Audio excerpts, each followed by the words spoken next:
Hey guys, some gamer dude here. Have to admit, I was a bit deflated that the Mega Colony and Spike deck decks didn't get that many views, especially Mega Colony, as I did think that the deck was offbeat and fun for the clan, but c'est la vie, what can you do? This is a topic for another video though, so let's just get into Aquaforce. So what is Aquaforce trying to do? Aquaforce forces the opponent to run out of cards while steadily dealing damage. It does this by making a multitude of attacks while giving those attacks pressure so that your opponent is forced to guard. As we do, let's start with the core cards. I hate to break it to the most extreme of budget players, but you aren't getting away from Tidal Assault. Tidal Assault is a variant on his original, now costing 1 soul, and if it's not the first attack of the turn, he loses 5,000 power, meaning that if you attack with him first, he doesn't lose anything. That's pretty nifty by itself that it doesn't lose power, and the soul cost means that you can stretch out your costs over the turn instead of splurging 2 CB a turn between your Vanguard and Algos. The soul cost is the key reason to use it. But another thing of note I'd really like to mention is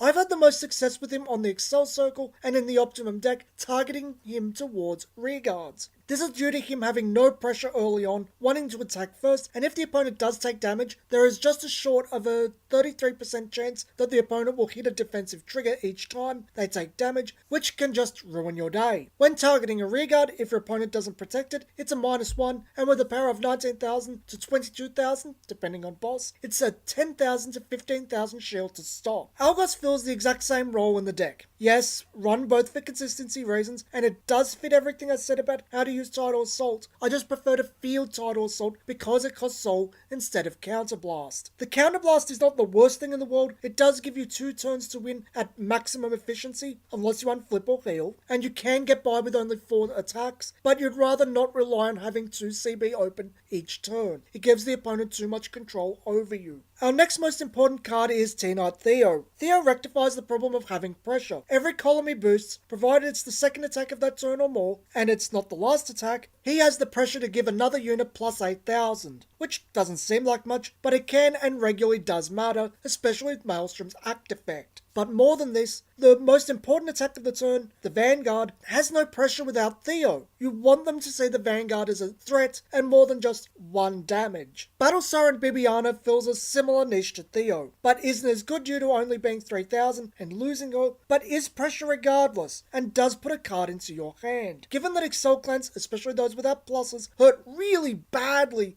when the opponent goes on the offensive, this is far from a bad thing. Plus she refuels the soul. This is all of what I'd call the core of the deck, the must-have units that make the deck, be it budget or not, function, along with their backups for redundancy. So let's move on to the main bosses. Bluestorm Dragon Maelstrom versus Navel Gazer Dragon is a very contentious subject as to which deck is the optimal deck and which is the lesser one. But I honestly found Maelstrom to be the better of the two, mostly because it's less reliant on Theo or Bibian in every column due to giving pressure to attacks 3 and 4. The plus 3,000 to the front row does help statistically versus 10,000 grade 2 and 12,000 grade 3. But the pressure to restand the Vanguard is the most impactful. Not to downplay the buff, Theo and Maelstrom in Vanguard column with Maelstrom's effect boosts the column to 23,000, a magic number versus anything, but a restanding Vanguard is a huge threat. The real question for Maelstrom is, what is the ideal trigger? I've tried both work just fine, but I honestly like the critical trigger more. This is because you can play the game with Maelstrom to make every attack by your first and potentially 5th have pressure, and as we all know, the restanding Vanguard has a lot of synergy with critical triggers. It also helps early on to rake up damage so that your opponent wants to guard all that much more, and you're not pressured into vomiting your hand onto the field to make impact. I also have a slight issue with front triggers and how rearguard has to hit for Maelstrom to restand. It means the front trigger isn't getting used at its maximum efficiency. So let's contrast and compare with Navel Gazer Dragon. Navel Gazer just restands something when it's the 3rd attack of that turn,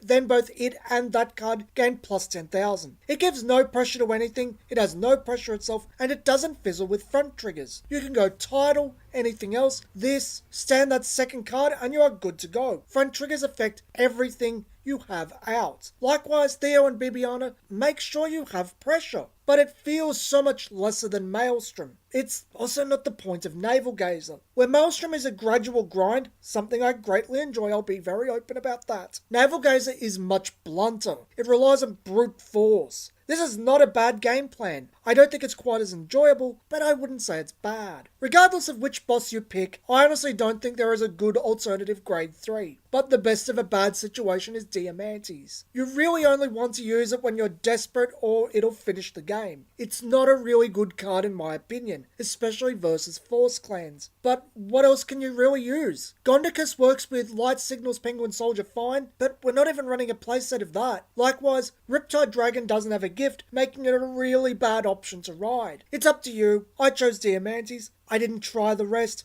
but you can really play what you want here. The final grade 2 has much the same problem. The rest don't really do anything, but Storm Rider Basil felt the best of a bad situation. For the times where you can actually use him, it's not terribly hard to achieve that plus 10,000 buff. Yes, it eats into your CB, but you're not going to use it all the time. I also did think about Shotgun Assault, but CB is an easier managed resource than Soul, especially in Excel. We start finishing up the grade 1 in Light Signals Penguin Soldier, used purely to unflip damage in an emergency. I've yet to have a game go that far because I split the costs between Soul and Counterblast, but he's nice to have, especially if you use Algos. Our final card is Influent Dagger. It's probably better for Navel Gazer, but suits both decks just fine, given that most turns you're going for 5 attacks, and that makes this unit a 16,000 booster, 19,000 with Navel Gazer, provided that every attack 3+ went for the Vanguard. A potential 25,000 to 28,000 column minimum is far from bad,